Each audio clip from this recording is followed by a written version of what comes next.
Well, good morning, afternoon or evening, wherever you are. I'm Paul Clark and welcome to my studio.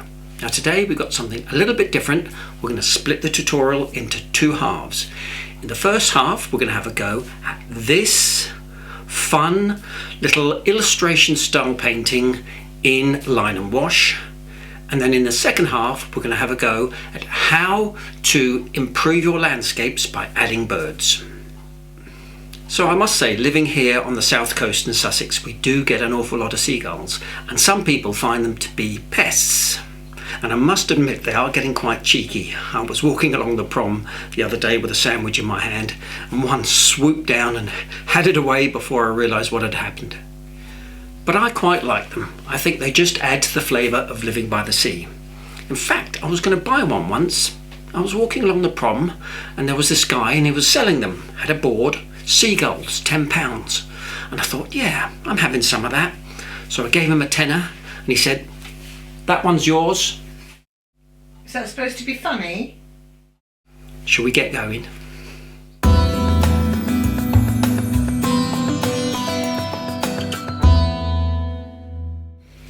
Okay, so for today's materials, for the first demonstration I'm using some Rowney Watercolour Artboard, and for the second demonstration some Fabriano Artistic £300 Rough.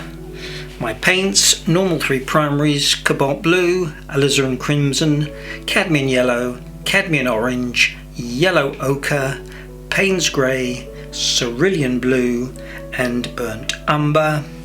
Just 2 brushes, a number 12, a number 6 round, no trusty rigger today, and a waterproof black pen. All the details of these will be in the description below. Okay, to start with a simple line drawing, and this is free to download from my website, link below in the description. Next, with a waterproof pen, I'm drawing in with some nice loose and sketchy lines, always trying to be not too neat and precise.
Here I'm just rubbing out the pencil lines with a putty rubber. Next I'm simply painting in with clean water just here in the body areas. And then dropping in some lovely watery Payne's Grey. And I've just noticed I've picked up a Vinci number 10 instead of one of my own brushes, but don't tell anyone.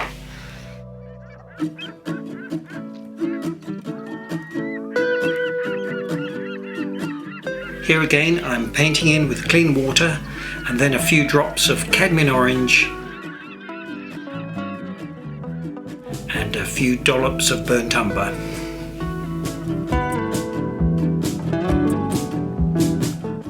And for this sea colour I've mixed in some cobalt blue together with a little cadmium yellow.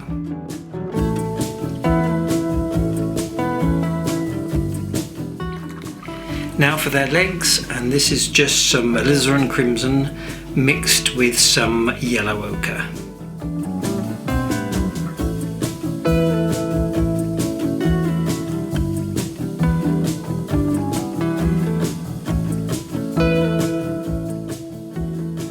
here the beaks, cadmium yellow, and then dropped in wet, a touch of cadmium orange.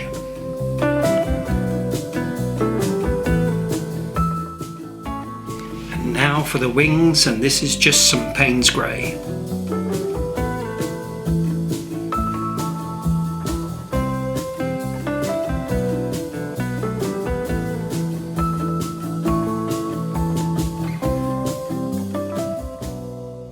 Now for these railings you can paint them any colour you like, but I'm using some Cobalt blue.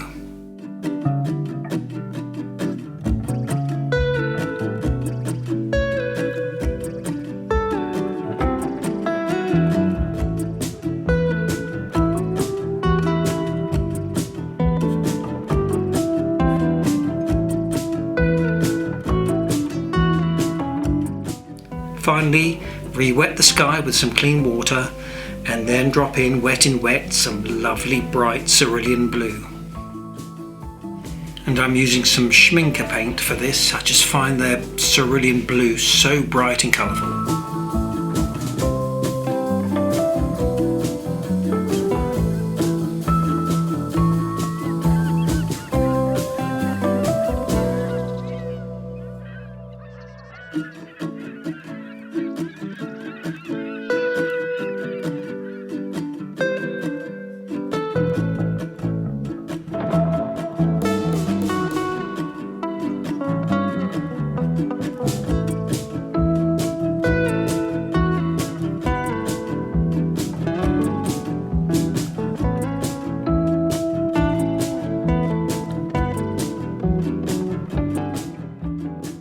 Now I'm just bringing out a few details with my pen, a few little touches here and there.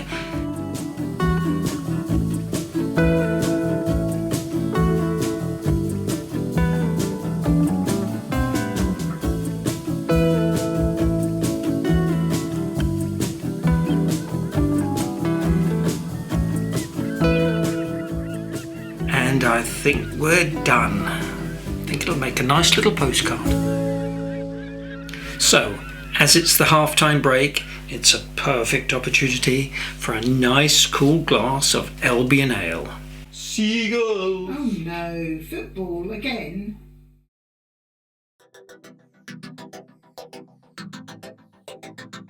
Now I think there's no doubt that adding a few birds into your landscapes can help to add a touch of interest and life into your paintings. But let's start by mentioning a few classic errors that I often see. And this one is what I call the McDonald's logo birds, and they're painted like a big M, sort of thing that we might have done at school. But more common is the equal spacing of birds with all the wing positions the same. So unless they're all members of the International Synchronized Bird Display Team, this you'll never see. So the wings will obviously be below the body as much as they are seen above. So always try to vary the angles and paint them as quickly with as few brush strokes as possible.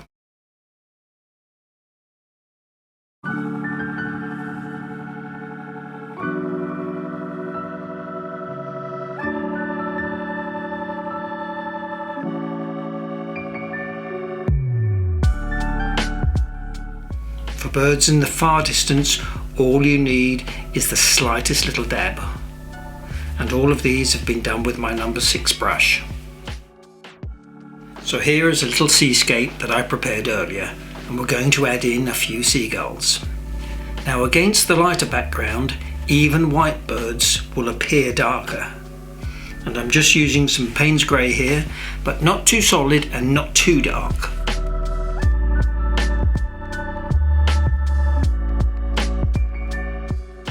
But against a darker cloud, the birds can appear white. So I'm using a white pastel pencil for these. A white gouache or acrylic can also work well.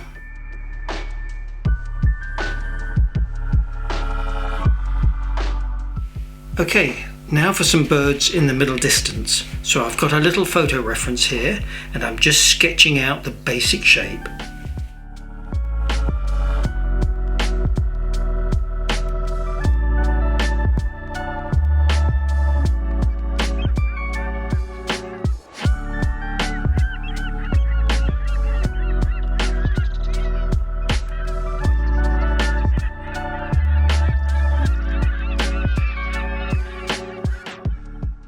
So I'm starting out with a warmish grey first, and then adding into the wet wash some stronger Payne's grey for the wingtips.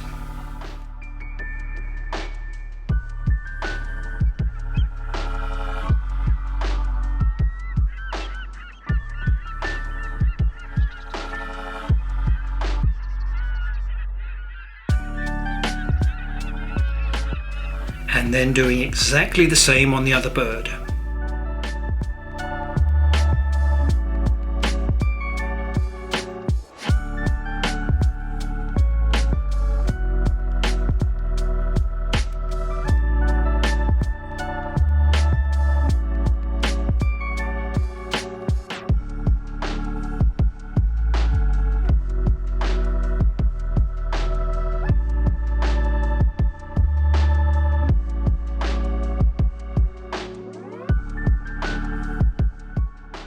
Now sometimes with a little piece of damp tissue I like to smudge a tail or a wingtip just to suggest a bit of movement.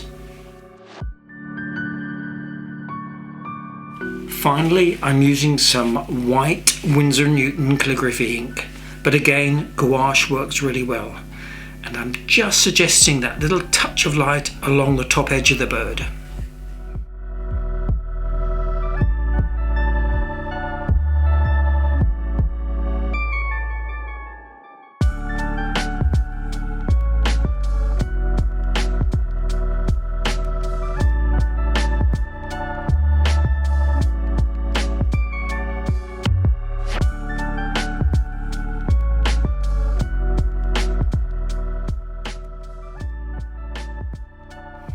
There, and I think we're done.